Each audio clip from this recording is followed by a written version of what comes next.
மணப்பெண்ணின் பிரத்யேகமான திருமணம் விவாஹா தி சென்னை சில்க்ஸ். சட்டமன்ற தேர்தலுக்கு இன்னும் தேதியே அறிவிக்கப்படாத சூழலில் திமுகவும் அதிமுகவும் போட்டி போட்டுக்கொண்டு பரிசு பொருட்களை மக்களுக்கு வாரி வழங்க தொடங்கி இருக்கிறது. பெண்களை குறிவைத்து பரிசு பொருட்களை அள்ளித்தளிக்கும் வியூகம் கை கொடுக்குமா என்பதை இந்த தொகுப்பில் பார்க்கலாம்.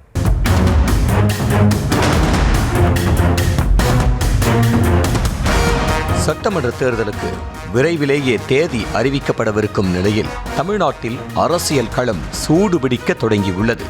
வேட்பாளர்கள் யார் யார், வெற்றி வியூகம் என்ன என்பது குறித்து பிரதான கட்சிகள் கவனம் செலுத்தி வர, இதர கட்சிகள் தொகுதி பங்கீடு குறித்து கவனம் செலுத்தி வருகின்றன. இந்த நிலையில் உள்ளூர் அரசியல் பிரமுகர்கள் தொகுதிகளுக்கு அடிக்கடி விஜயம் செய்வதும் தொகுதி மக்களை சிறப்பாக கவனிப்பதும் பிஸியாக இறங்கியிருக்கிறார்களாம்.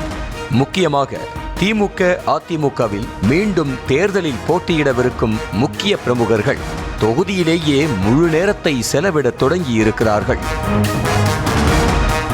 இந்த நிலையில் ராமநாதபுரம் தொகுதி மக்களுக்காக எம்எல்ஏ காதர் பாட்ஷா முத்துராமலிங்கம் சார்பில் சில்வர் பாத்திரங்கள் வந்திறங்கியுள்ளது.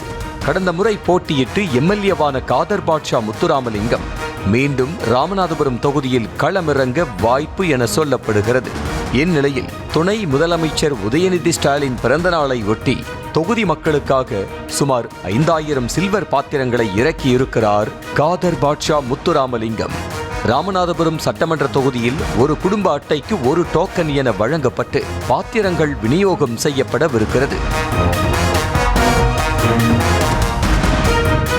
இதேபோல கள்ளக்குறிச்சி மாவட்டம் சங்கராபுரத்தில் முன்னாள் முதலமைச்சர் ஜெயலலிதா பிறந்தநாளை ஒட்டி அதிமுக நகர பொறுப்பாளர் ஜி.கே. ராம்குமார் சார்பில் 150 பெண்களுக்கு துணி துவைக்க வாஷிங் மிஷின் வழங்கப்பட்டது. வாஷிங் மிஷின்களை பெற்றுக்கொண்ட பெண்கள் மகிழ்ச்சியும் உற்சாகமும் பொங்கும் வகையில் சிரித்த முகத்துடன் புறப்பட்டு சென்றனர்.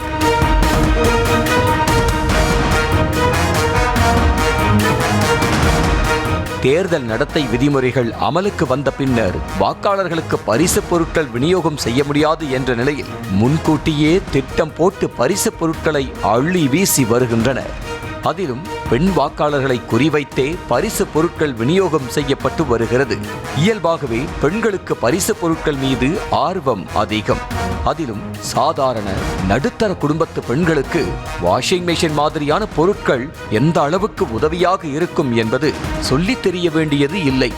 அதோடு தமிழ்நாட்டில் இருப்பதிலேயே பெண் வாக்காளர்கள் தான் அதிகம். ஆண் வாக்காளர்கள் 2,66,00,000 பேர் இருக்கும் நிலையில் பெண் வாக்காளர்கள் 2,77,00,000 பேர் இருக்கிறார்கள்.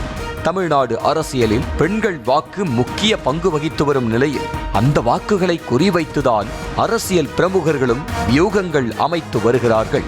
தற்போதே அண்டா குண்டா என பெண்கள் பரிசு மழையில் நனைய தொடங்கியிருக்கும் நிலையில் தேர்தலை ஒட்டி இன்னும் நிறைய ஜாக்பாட்டும் கிடைக்கும் என்றே கணிக்கப்படுகிறது.